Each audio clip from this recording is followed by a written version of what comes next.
Assalamualaikum warahmatullahi wabarakatuh. Melanjutkan membacakan hadis Sahih Bukhari Kitab Ilmu, bab 31 sampai dengan 54. Sebagai berikut. Bab ke-31. Pengulangan pembicaraan seseorang sebanyak 3 kali dengan maksud agar orang lain mengerti. Ibnu Umar berkata, Nabi Shallallahu Alaihi Wasallam bersabda, "Apakah aku sudah menyampaikan?" Beliau ulangi 3 kali. Anas radhiyallahu an mengatakan bahwa apabila Nabi Shallallahu Alaihi Wasallam mengatakan suatu perkataan, beliau mengulanginya 3 kali sehingga dimengerti.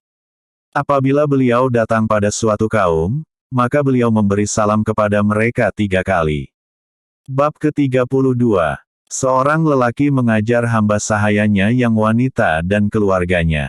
Abu Musa berkata, Rasulullah Shallallahu Alaihi Wasallam bersabda, 3 golongan mendapat 2 pahala, yaitu seorang ahli kitab yang beriman kepada nabinya kemudian beriman kepada Muhammad Sallallahu Alaihi Wasallam, hamba sahaya apabila menunaikan hak Allah Ta'ala dan hak Tuannya, dan dalam suatu riwayat, hamba sahaya yang beribadah kepada Tuhannya dengan baik dan menunaikan kewajibannya terhadap Tuannya yang berupa hak, kesetiaan, dan ketaatan, dan seorang laki-laki yang mempunyai budak wanita yang dididiknya secara baik serta diajarnya secara baik dan dalam satu riwayat, lalu dipenuhinya kebutuhan-kebutuhannya dan diperlakukannya dengan baik kemudian dimerdekakannya kemudian menentukan mas kawinnya, lalu dikawininya, maka ia mendapat 2 pahala. Kemudian Ami berkata, kami memberikannya kepadamu tanpa imbalan sesuatu pun. Sesungguhnya ia biasa dinaiki ke Madinah untuk keperluan lain. Bab ke-33. Imam menasihati dan mengajarkan kaum wanita. Dalam bab ini Imam Bukhari meriwayatkan dengan isnadnya hadits Ibnu Abbas yang akan disebutkan pada Al-Idain 12, bab 19. Bab ke-34. Antusiasme terhadap hadits. Abu Hurairah radhiyallahu an berkata, saya bertanya kepada Rasulullah Shallallahu Alaihi Wasallam, wahai Rasulullah, siapakah orang yang paling bahagia dengan syafaat engkau pada hari kiamat? Rasulullah Shallallahu Alaihi Wasallam bersabda, sesungguhnya saya telah menduga wahai Abu Hurairah, bahwa tidak ada seorang pun yang bertanya kepadaku tentang hal ini terlebih dahulu daripada engkau, karena saya mengetahui antusiasmu keinginanmu yang keras terhadap hadits. Orang yang paling bahagia dengan syafaatku pada hari kiamat adalah orang yang mengucapkan, La ilaha illallah, tidak ada Tuhan melainkan Allah, dengan tulus dari hati atau jiwanya, dan dalam satu riwayat lain dari arah jiwanya. Bab ke-35. Bagaimana dicabutnya ilmu agama. Umar bin Abdul Aziz menulis surat kepada Abu Bakar Ibnu Hazm sebagai berikut, perhatikanlah, apa yang berupa hadits Rasulullah Sallallahu Alaihi Wasallam maka tulislah, karena sesungguhnya aku khawatir ilmu agama tidak dipelajari lagi, dan ulama akan wafat. Janganlah engkau terima sesuatu selain hadits Nabi Sallallahu Alaihi Wasallam, sebarluaskanlah ilmu dan ajarilah orang yang tidak mengerti sehingga dia mengerti. Karena, ilmu itu tidak akan binasa lenyap kecuali kalau ia dibiarkan rahasia tersembunyi pada seseorang. Dari Urwah, dia berkata, kami diberi keterangan Abdullah bin Amr bin Ash, maka saya mendengar dia berkata, saya mendengar Rasulullah Sallallahu Alaihi Wasallam bersabda, sesungguhnya Allah tidak mencabut ilmu agama dengan serta-merta dari hamba-hambanya. Tetapi, Allah mencabut ilmu dengan mewafatkan, mematikan ulama, sehingga Allah tidak menyisakan orang pandai. Maka, manusia mengambil orang-orang bodoh sebagai pemimpin. Lalu, mereka ditanya, dan mereka memberi fatwa tanpa ilmu. Dan dalam satu riwayat, maka mereka memberi fatwa dengan pikirannya sendiri. Maka, mereka sesat dan menyesatkan. Kemudian aku, Urwah, berkata kepada Aisyah istri Nabi Sallallahu Alaihi Wasallam, lalu Abdullah bin Amr memberi keterangan sesudah itu. Aisyah berkata, wahai anak saudara wanitaku, pergilah kepada Abdullah, kemudian konfirmasikanlah kepadanya apa yang engkau ceritakan kepadaku itu. Lalu aku datang kepada Abdullah dan menanyakan kepadanya. Maka, dia menceritakan kepadaku apa yang sudah diceritakan kepadaku itu. Kemudian aku datang kepada Aisyah, lalu kuberitahukan kepadanya, maka dia merasa kagum. Ia berkata, demi Allah, sesungguhnya Abdullah bin Amr telah hafal. Bab ke-36.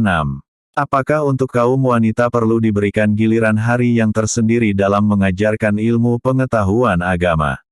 Dalam bab ini Imam Bukhari meriwayatkan dengan isnadnya hadits Abu Said Al-Khudri yang akan disebutkan pada Al-Itisam 96, bab 9. Bab ke-37. Orang yang mendengarkan sesuatu lalu mengulanginya hingga mengetahui secara sempurna. Ibnu Abi Mulaikah mengatakan bahwa Aisyah istri Nabi Sallallahu Alaihi Wasallam tidak pernah mendengar sesuatu yang tidak diketahuinya melainkan ia mengulangi lagi sehingga ia mengetahuinya benar-benar secara pasti. Nabi Sallallahu Alaihi Wasallam bersabda, barang siapa yang dihisap, maka dia telah disiksa. Dalam satu riwayat, binasa, Aisyah berkata, lalu aku berkata, biarlah Allah menjadikan aku sebagai penebusmu. Bukankah Allah Azza wa Jalla berfirman, adapun orang yang diberikan kitabnya pada tangan kanannya, maka ia akan dihisap, diperhitungkan, dengan perhitungan yang mudah. Lalu beliau bersabda, hal itu hanyalah suatu kelapangan. Tetapi, barang siapa yang diteliti betul perhitungannya, maka ia akan binasa. Dan dalam satu riwayat, dan tidak ada seorang pun yang diteliti betul hisapnya pada hari kiamat melainkan ia telah disiksa. Bab ke-38. Hendaklah orang yang hadir menyampaikan ilmu kepada yang tidak hadir. Hal itu dikatakan oleh Ibnu Abbas dari Nabi Sallallahu Alaihi Wasallam. Abu Syurai berkata kepada Amr bin Said, ketika ia mengirim pasukan ke Mekah, izinkanlah saya wahai Amir untuk menyampaikan kepadamu suatu perkataan yang disabdakan Nabi Sallallahu Alaihi Wasallam, pada pagi hari pembebasan Mekah. Sabda beliau itu terdengar oleh kedua telinga saya, dan hati saya memeliharanya, serta dua mata saya melihat ketika beliau menyabdakannya. Beliau memuja Allah dan menyanjungnya, kemudian beliau bersabda, sesungguhnya Mekah itu dimuliakan oleh Allah Ta'ala, dan manusia tidak memuliakannya, maka tidak halal bagi seseorang yang beriman kepada Allah dan hari akhir menumpahkan darah di Mekah, dan tidak halal menebang pepohonan di sana. Jika seseorang memandang ada kemurahan untuk berperang berdasarkan peperangan Rasulullah Sallallahu Alaihi Wasallam di sana, maka katakanlah kepadanya sesungguhnya Allah telah mengizinkan bagi Rasul-Nya, tetapi tidak mengizinkan bagimu, dan Allah hanya mengizinkan bagiku sesaat di suatu siang hari, kemudian kembali kemuliaannya diharamkannya pada hari itu seperti haramnya kemarin. Orang yang hadir hendaklah menyampaikan kepada orang yang tidak hadir gaib. Kemudian ditanyakan kepada Abu Syurai, apakah yang dikatakan kepadamu oleh Amr? Dia menjawab, aku lebih mengetahui tentang hal itu, daripada engkau, wahai Abu Syurai. Sesungguhnya Mekah dalam satu riwayat, tanah haram tidak melindungi orang yang durhaka, orang yang lari karena kasus darah atau membunuh, dan orang yang lari karena merusak agama. Abu Abdillah berkata, Al-Hurba ialah merusak agama. Bab ke-39. Dosa orang yang berdusta atas nama Nabi Sallallahu Alaihi Wasallam. Ali radhiyallahu an berkata, Rasulullah Sallallahu Alaihi Wasallam bersabda, janganlah kamu berdusta atas namaku. Karena, orang yang berdusta atas namaku, maka hendaklah ia memasuki neraka. Dari Amir bin Abdullah ibnu Zubair dari ayahnya, ia berkata, saya berkata kepada Az-Zubair, saya tidak pernah mendengar engkau menceritakan suatu hadits yang engkau terima dari Rasulullah Sallallahu Alaihi Wasallam sebagaimana si Anu dan si Anu menceritakannya. Zubair berkata, ketahuilah, sesungguhnya saya ini tidak pernah berpisah dari beliau Sallallahu Alaihi Wasallam tetapi saya pernah mendengar beliau Sallallahu Alaihi Wasallam bersabda, barang siapa yang berdusta atas namaku, maka hendaklah ia bersedia menempati tempat duduknya di neraka. Anas berkata, sesungguhnya ada hal yang menghalang-halangi aku untuk memberitakan hadits kepada kamu sekalian, yaitu karena Nabi Sallallahu Alaihi Wasallam bersabda, barang siapa yang berdusta atas namaku, maka hendaklah ia bersedia menempati tempat duduknya di neraka. Salamah bin Aqwa, radhiyallahu an berkata, saya mendengar Rasulullah Shallallahu Alaihi Wasallam bersabda, barang siapa yang berkata atas namaku akan sesuatu yang tidak saya katakan, maka hendaklah ia bersedia menempati tempat duduknya di neraka. Abu Hurairah radhiyallahu an mengatakan bahwa Nabi Shallallahu Alaihi Wasallam bersabda, barang siapa yang berdusta atas namaku dengan sengaja, maka hendaklah dia bersedia menempati tempat duduknya. Bab ke-40. Menulis ilmu. Abu Hurairah mengatakan bahwa kabilah Khuza'ah membunuh seorang laki-laki dari kabilah Laits pada tahun pembebasan Mekah. Karena adanya orang yang terbunuh yang dibunuh orang kabilah Khuza'ah pada zaman jahiliyah, hal itu diberitahukan kepada Nabi Shallallahu Alaihi Wasallam, lalu beliau menaiki kendaraannya dan berkhotbah kepada orang banyak. Lalu beliau memuji Allah dan menyanjungnya, kemudian beliau bersabda, sesungguhnya Allah telah menahan Mekah dari serangan pasukan gajah, dan Dia memberikan kekuasaan kepada Rasulullah Shallallahu Alaihi Wasallam, serta orang-orang yang beriman atas mereka. Ketahuilah sesungguhnya Mekah tidak halal bagi orang yang sebelumku dan tidak halal bagi orang yang sesudahku. Ketahuilah sesungguhnya Mekah itu halal bagiku, sesaat dari siang hari. Ketahuilah bahwa Mekah pada saatku itu haram, duri-durinya tidak boleh dipotong, pohon-pohonnya tidak boleh ditebang, barang temuannya tidak boleh diambil kecuali bagi orang yang mencari atau pemiliknya. Barang siapa yang keluarganya terbunuh, maka menurut pandangan yang terbaik, ada kalanya pembunuhnya diikat dan ada kalanya dibalas bunuh oleh keluarga si terbunuh. Seorang laki-laki dari penduduk Yaman, yang bernama Abu Syah, berkata, tuliskan untuk saya wahai Rasulullah. Lalu beliau bersabda, tulislah untuk ayah Fulan. Dan dalam satu riwayat, untuk Abu Syah. Seorang laki-laki dari suku Quraisy berkata, kecuali iskir, tumbuh-tumbuhan yang harum baunya, wahai Rasulullah, karena iskir itu ditempatkan di rumah dan kuburan kami. Lalu Nabi Shallallahu Alaihi Wasallam bersabda, kecuali iskir. Saya bertanya kepada Al-Auza'i, apa yang dimaksud dengan perkataannya? Tulislah untukku wahai Rasulullah, itu.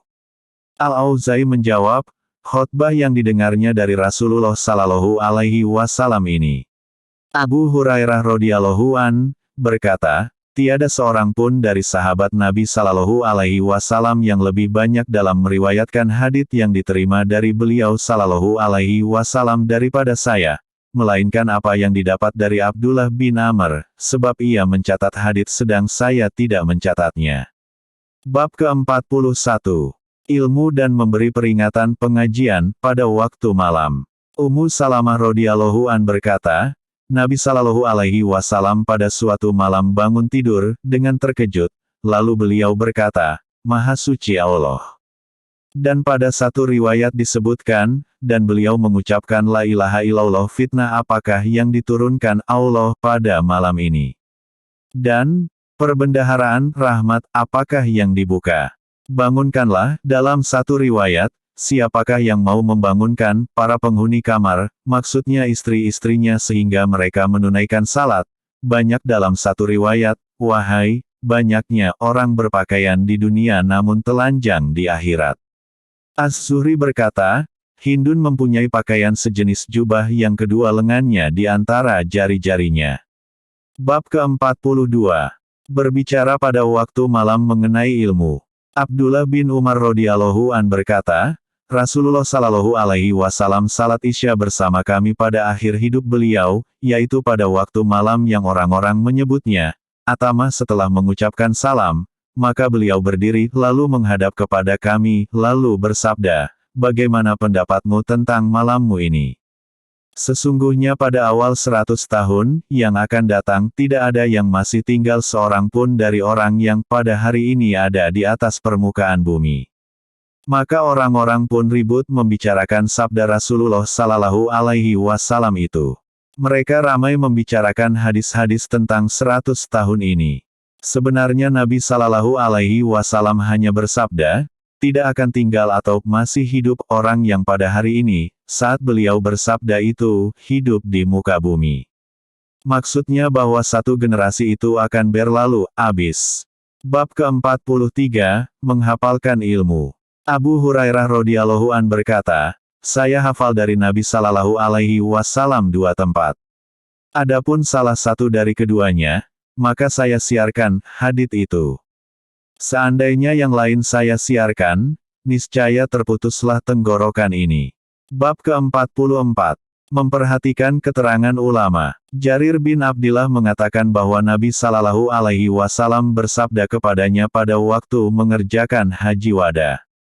Diamkanlah manusia. Lalu beliau bersabda, sesudahku nanti janganlah kamu menjadi kafir, di mana sebagian kamu memotong leher sebagian yang lain. Bab ke-45. Apa yang disunahkan bagi seorang alim jika ditanya, manakah manusia yang terpandai, agar menyerahkan perihal ilmu kepandaian itu kepada Allah. Dalam bab ini Imam Bukhari meriwayatkan dengan isnadnya hadits Ibnu Abbas yang panjang mengenai kisah Khidir bersama Musa yang tersebut pada ayat tafsir 65, As-Surah 18 bab 2. Bab ke-46. Orang yang bertanya sambil berdiri kepada seorang alim yang sedang duduk. Abu Musa radhiyallahu an berkata, seorang laki-laki, dalam riwayat lain seorang Arab kampung, datang kepada Nabi Sallallahu Alaihi Wasallam. Lalu bertanya, wahai Rasulullah, apakah berperang di jalan Allah itu?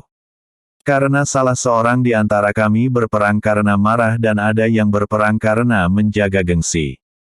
Ada yang berperang karena hendak menunjukkan keberanian, dan ada yang berperang karena ingin dipuji orang. Dan dalam satu riwayat disebutkan, seseorang berperang karena ingin mendapatkan harta rampasan, seseorang berperang karena ingin mendapatkan popularitas, dan seseorang berperang karena ingin diketahui kedudukannya, maka siapakah gerangan yang termasuk kategori fisabilillah? Kemudian beliau bersabda sambil mengangkat kepalanya dan tentunya beliau tidak perlu mengangkat kepala, melainkan karena orang yang bertanya itu berdiri sedang beliau duduk. Lalu beliau menjawab, barang siapa yang berperang agar kalimah Allah menjadi yang tertinggi, menjunjung tinggi agama Allah, maka dia di jalan Allah Azza wa Jalla. Bab ke-47. Bertanya dan memberi fatwa ketika melontar jumrah. Dalam bab ini Imam Bukhari meriwayatkan dengan sanadnya hadits Abdullah bin Amr yang sudah disebutkan pada nomor 62. Bab ke-48. Firman Allah Ta'ala, tidaklah kamu diberi pengetahuan melainkan sedikit. Al-Isra, 85. Abdullah bin Mas'ud radhiyallahu an berkata, ketika saya berjalan bersama Rasulullah Sallallahu Alaihi Wasallam di sebagian 8/198 reruntuhan, dalam satu riwayat, kebun 5/228-34 Madinah, sedang beliau bertelekan pada tongkat dari pelepah kurma yang lurus dan halus yang beliau bawa, lewatlah sekelompok Yahudi. Lalu, sebagian dari mereka berkata kepada sebagian yang lain, tanyakanlah kepadanya tentang ruh. Lalu yang sebagian itu berkata, apa kepentingan kalian kepadanya? Dan sebagian lagi dari mereka berkata, janganlah kamu menanyakannya, agar ia tidak membawa sesuatu, dan dalam satu riwayat, agar ia tidak memperdengarkan kepadamu sesuatu yang kamu benci. Sebagian dari mereka berkata, sungguh kami akan bertanya kepadanya. Lalu mereka berkata, tanyakanlah kepadanya. Kemudian seorang laki-laki dari mereka berdiri kepada beliau, dan berkata, wahai Abu Qasim, apakah ruh itu? Maka, Nabi Sallallahu Alaihi Wasallam diam, tiada menjawab sama sekali. Dan dalam satu riwayat, maka beliau berdiri sesaat memperhatikan, sambil bertelekan atas pelepah kurma, sedang saya di belakang beliau.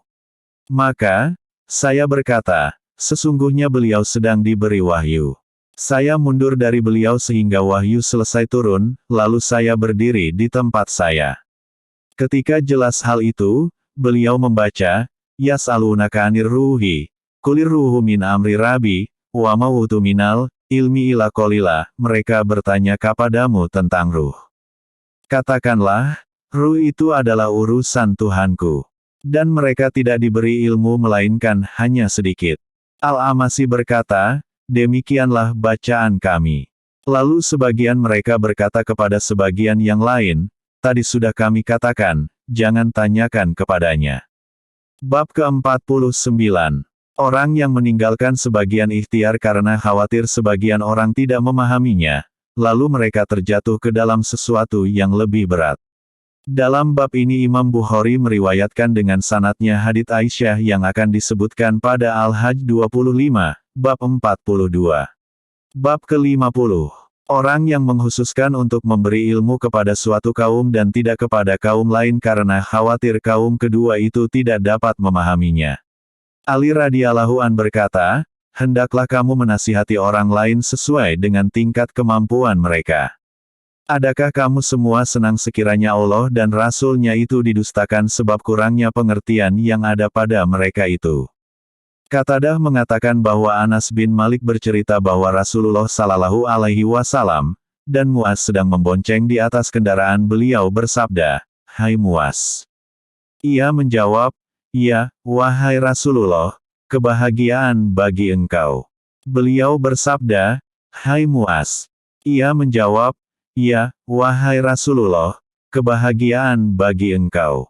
Ia mengucapkannya 3 kali. Beliau bersabda, tidak ada seorang pun yang bersaksi bahwa tidak ada Tuhan melainkan Allah dan Muhammad adalah utusan Allah dengan betul-betul dari hatinya kecuali orang tersebut diharamkan oleh Allah dari neraka.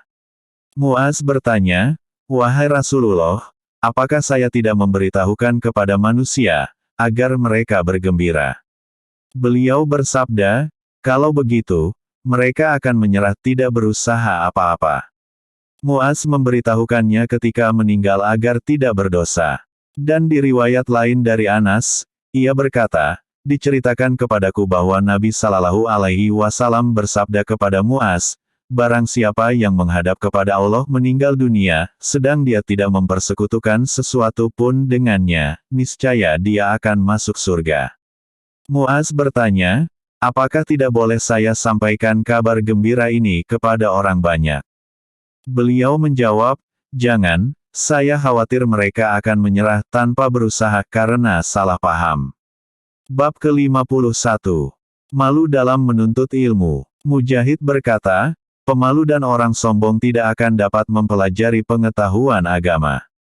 Aisyah berkata, sebaik-baik kaum wanita adalah kaum wanita sahabat Ansar.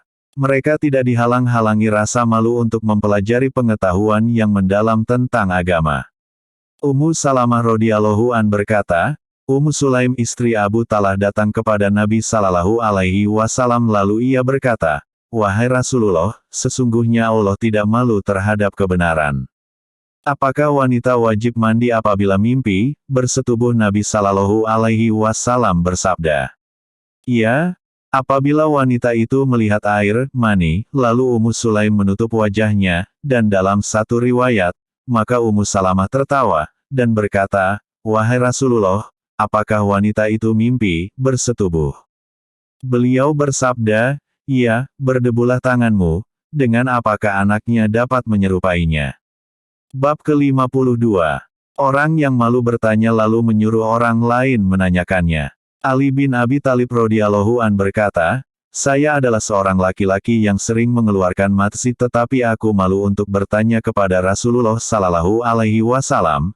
Lalu saya menyuruh Mikdad bin Aswad untuk menanyakan kepada Nabi Sallallahu Alaihi Wasallam karena kedudukan putri beliau lalu ia bertanya. Lantas Nabi bersabda, padanya wajib wudu, dan dalam satu riwayat, berwudulah dan cucilah kemaluanmu.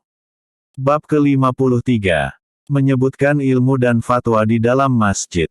Abdullah bin Umar radhiyallahu an mengatakan bahwa seorang laki-laki berdiri di masjid lalu bertanya, wahai Rasulullah, dari manakah engkau menyuruh kami untuk mengeraskan suara talbiyah ketika ihram? Rasulullah Sallallahu Alaihi Wasallam bersabda, penduduk Madinah mengeraskan suara talbiyah dari Zulhulaifah, penduduk Syam mengeraskan suara talbiyah dari Jufah, dan penduduk Najd mengeraskan suara talbiyah dari Kon.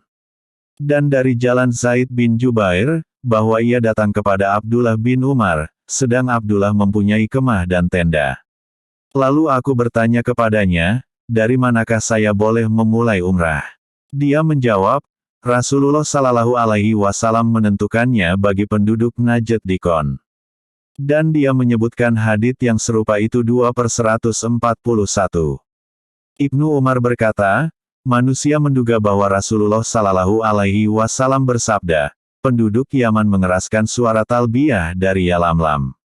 Ibnu Umar berkata, dan saya tidak tahu, dan pada satu riwayat saya tidak mendengar ini dari Rasulullah Sallallahu Alaihi Wasallam, dan disebutkan tentang Irak, lalu dia menjawab, pada waktu itu Irak belum menjadi mikat. Bab ke-54. Orang yang menjawab si penanya lebih dari yang ditanyakan. Ibnu Umar dari Nabi Sallallahu Alaihi Wasallam mengatakan bahwa seseorang bertanya kepada beliau, apakah pakaian yang dipakai oleh orang ihram? Beliau bersabda, ia tidak boleh mengenakan, dan dalam satu riwayat janganlah kamu memakai baju kurung, serban, jubah berpeci, dan kain yang dicelup winter atau zafaran. Dan jangan memakai huf, sepatu tinggi penutup kakinya, kecuali jika ia tidak mendapatkan sandal. Jika ia tidak mendapatkan sandal, maka hendaklah menggunakan huf dan agar dipotong sampai di bawah mata kaki. Dan janganlah wanita yang sedang ihram memakai penutup wajah dan jangan pula memakai kaos tangan. Ubaidullah berkata, jangan memakai pakaian yang dicelup waras atau winter. Dan dia pernah berkata, wanita yang sedang ihram tidak boleh memakai cadar penutup wajah dan tidak boleh memakai kaos tangan. Malik berkata dari Nafi, dari Ibnu Umar, wanita yang sedang ihram tidak boleh memakai cadar. Demikianlah, bunyi kitab ilmu Sahih Bukhari bab 31 sampai dengan 54. Semoga bermanfaat bagi kita semua. Jangan lupa dukungannya dengan like dan subscribe, juga kritik dan saran pada kolom komentar ya. Terima kasih, wassalamualaikum warahmatullahi wabarakatuh.